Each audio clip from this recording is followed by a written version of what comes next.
Okay. Ever experienced yourself or another as a failure and believing this to be true, maybe even to this day?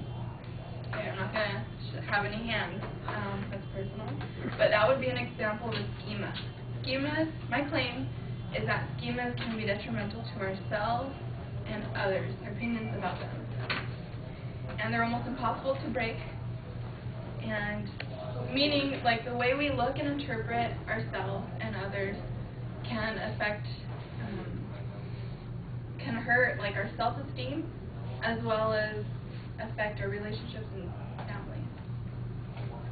And here's a quote by Dr. Julie Selinger, who is actually a professor here at Fullerton College. And she says, quote, "Having a negative schema is like being a hamster on a running wheel. Even if you want to go in a different direction, even if you put out a lot of effort, it's really hard to change things." And a few statistics I found on self-esteem, having a negative schema on self-esteem.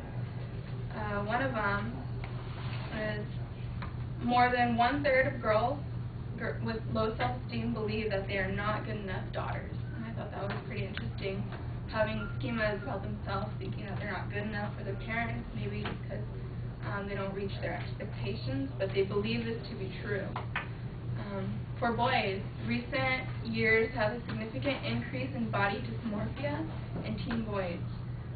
Body dysmorphia is a psychiatric disorder in which the affected person is excessively concerned about the image or a minor defect in their physical feature.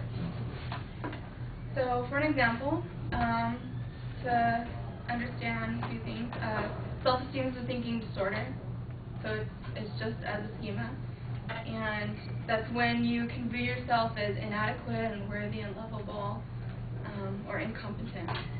Once formed, this negative schema can self-permeate every thought, and producing faulty assumptions about yourself and a ongoing self-defeating behavior.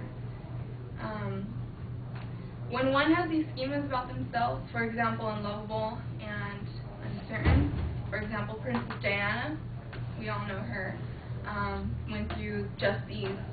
She had problems with her husband, and she believed herself as unworthy and unlovable.